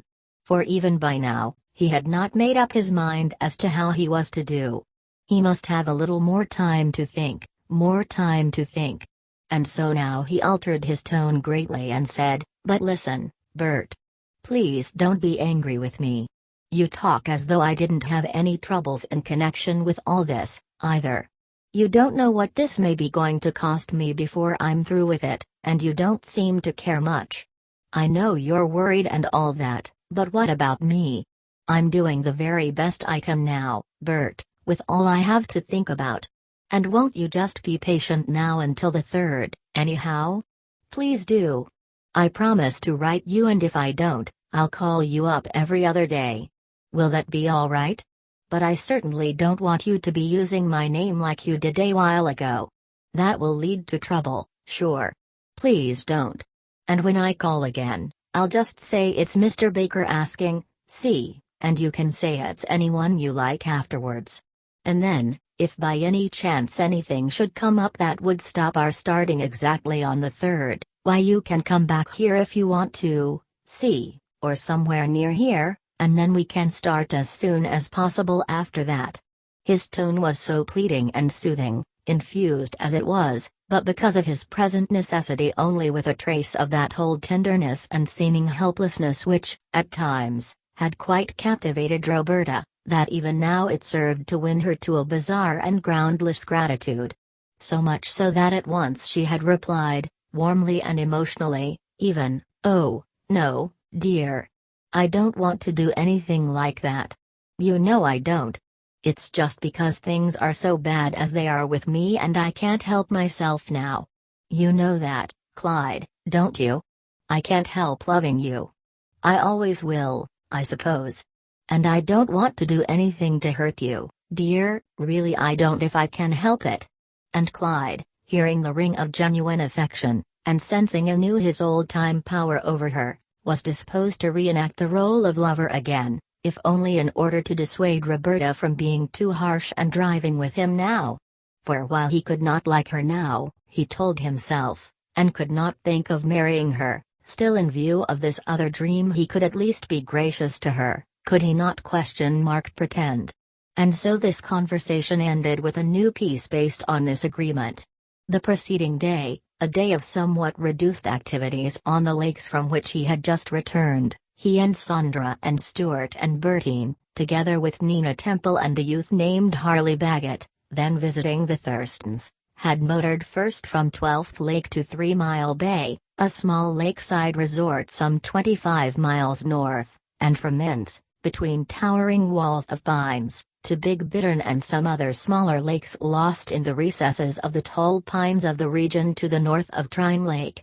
And en route, Clyde, as he now recalled, had been most strangely impressed at moments and in spots by the desolate and for the most part lonely character of the region. The narrow and rain-washed and even rutted nature of the dirt roads that wound between tall, silent and darksome trees, forests in the largest sense of the word, that extended for miles and miles apparently on either hand. The decadent and weird nature of some of the bogs and tarns on either side of the only comparatively passable dirt roads which here and there were festooned with funereal or viperous vines, and strewn like deserted battlefields with soggy and decayed piles of fallen and criss-crossed logs, in places as many as 4 deep, one above the other, in the green slime that an undrained depression in the earth had accumulated. The eyes and backs of occasional frogs that, upon lichen or vine or moss-covered stumps and rotting logs in this warm June weather, there sunned themselves apparently undisturbed, the spirals of gnats, the solitary flick of a snake's tail as disturbed by the sudden approach of the machine, one made off into the muck and the poisonous grasses and water plants which were thickly embedded in it. And in seeing one of these Clyde, for some reason, had thought of the accident at Pass Lake. He did not realize it, but at the moment his own subconscious need was contemplating the loneliness and the usefulness at times of such a lone spot as this. And at one point it was that a weir, one of the solitary water birds of this region, uttered its Sufi and Barghest cry, flying from somewhere near into some darker recess within the woods. And at this sound it was that Clyde had stirred nervously and then sat up in the car. It was so very different to any bird cry he had ever heard anywhere. "What was that?" he asked of Harley Baggett, who sat next him. "What?" "Why, that bird or something that just flew away back there just now." "I didn't hear any bird." "Gee. That was a queer sound. It makes me feel creepy." As interesting and impressive as anything else to him in this almost tenantless region had been the fact that there were so many lonesome lakes, not one of which he had ever heard of before. The territory through which they were speeding as fast as the dirt roads would permit, was dotted with them in these deep forests of pine. And only occasionally in passing near one, were there any signs indicating a camp or lodge, and those to be reached only by some half-blazed trail or rutty or sandy road disappearing through darker trees. In the main, the shores of the more remote lakes passed, were all but untenanted, or so sparsely that a cabin or a distant lodge to be seen across the smooth waters of some pine-encircled gem was an object of interest to all. Why must he think of that other lake in Massachusetts? That boat. The body of that girl found, but not that of the man who accompanied her. How terrible, really. He recalled afterwards, here in his room, after the last conversation with Roberta, that the car, after a few more miles, had finally swung into an open space at the north end of a long narrow lake, the south prospect of which appeared to be divided by a point or an island suggesting a greater length and further windings or curves than were visible from where the car had stopped.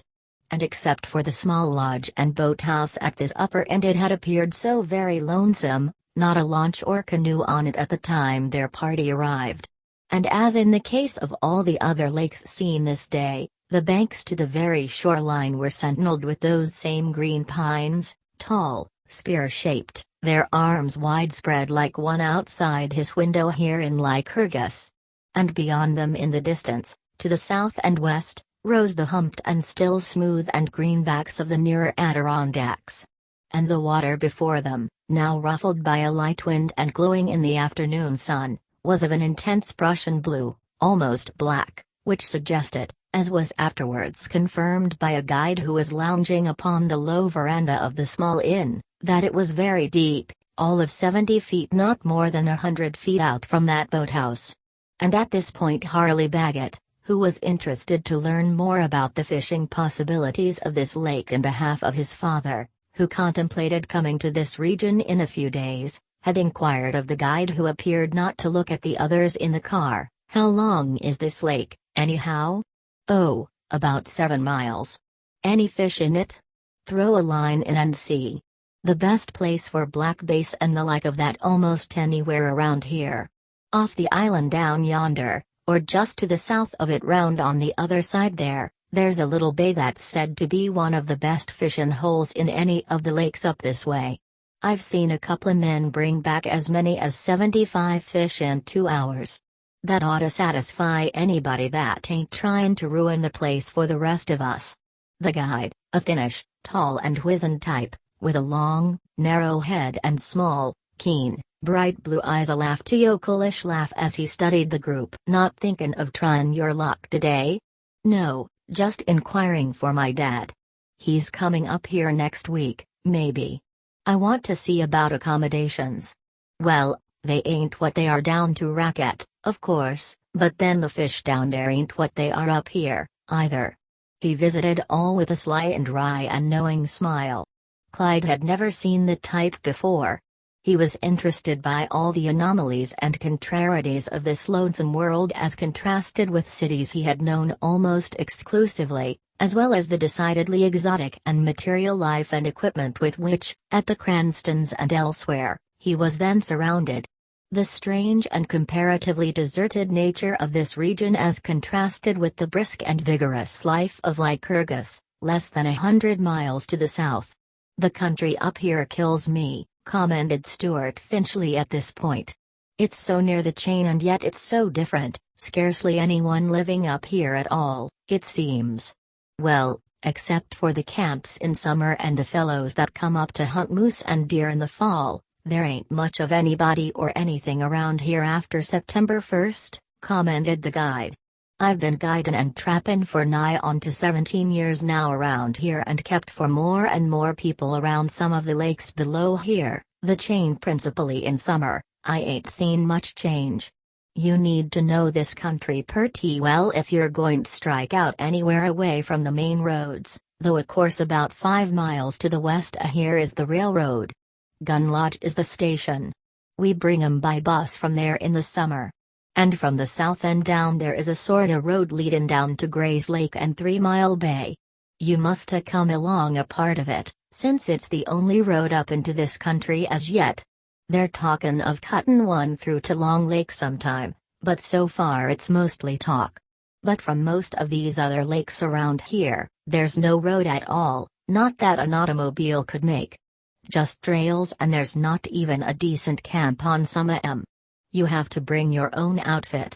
But Ellis and me was over to Gun Lake last summer, that's 30 miles west of here, and we had to walk every inch of the way and carry our packs.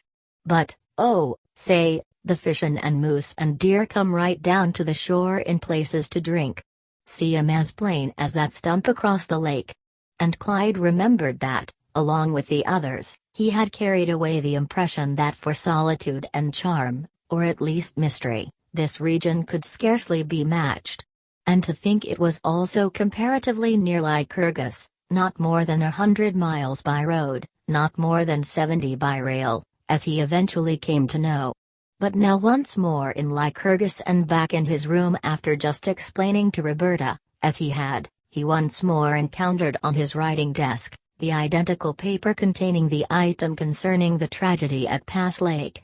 And in spite of himself, his eye once more followed nervously and yet unwaveringly to the last word all the suggestive and provocative details. The uncomplicated and apparently easy way in which the lost couple had first arrived at the boathouse, the commonplace and entirely unsuspicious way in which they had hired a boat and set forth for a row, the manner in which they had disappeared to the north end, and then the upturned boat, the floating oars and hats near the shore. He stood reading in the still strong evening light. Outside the windows were the dark boughs of the fir tree of which he had thought the preceding day and which now suggested all those firs and pines about the shores of Big Bittern. But, good God! What was he thinking of anyhow? He, Clyde Griffiths. The nephew of Samuel Griffiths. What was getting into him? Murder. That's what it was. This terrible item, This devil's accident or machination that was constantly putting it before him. A most horrible crime, and one for which they electrocuted people if they were caught. Besides, he could not murder anybody, not Roberta, anyhow. Oh, no. Surely not after all that had been between them. And yet, this other-world exclamation mark Sandra, which he was certain to lose now unless he acted in some way. His hands shook, his eyelids twitched, then his hair at the roots tingled and over his body ran chill nervous titillations and waves. Murder. Or upsetting a boat at any rate in deep water, which of course might happen anywhere, and by accident, as at Pass Lake. And Roberta could not swim. He knew that.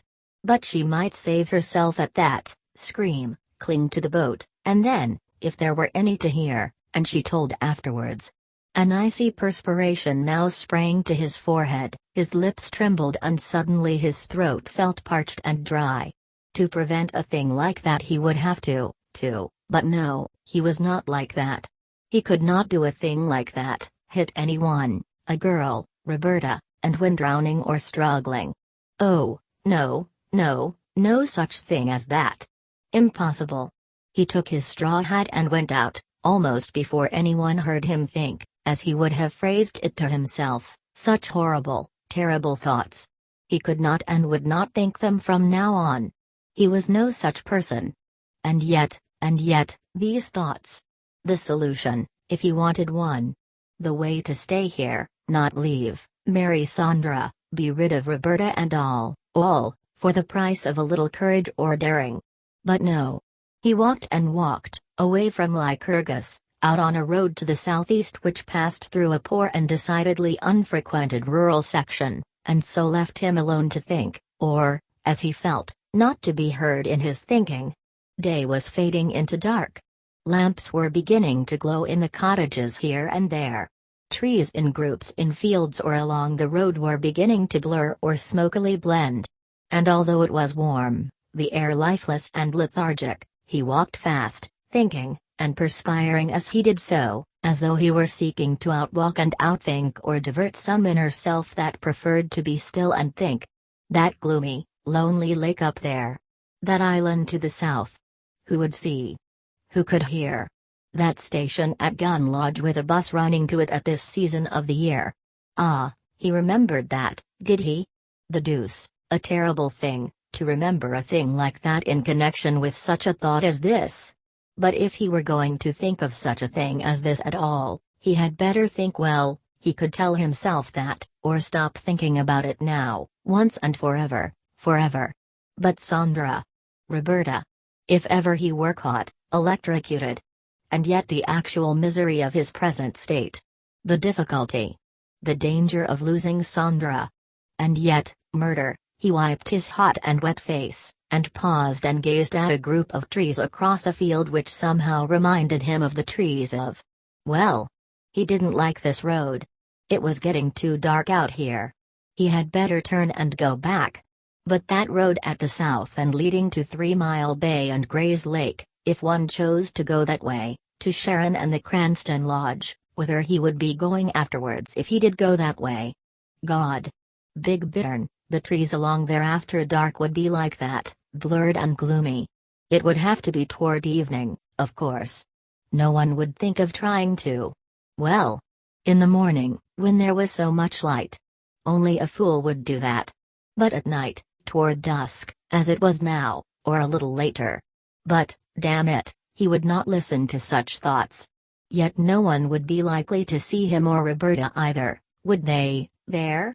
It would be so easy to go to a place like Big Bittern, for an alleged wedding trip, would it not, over the 4th, say, or after the 4th or 5th, when there would be fewer people.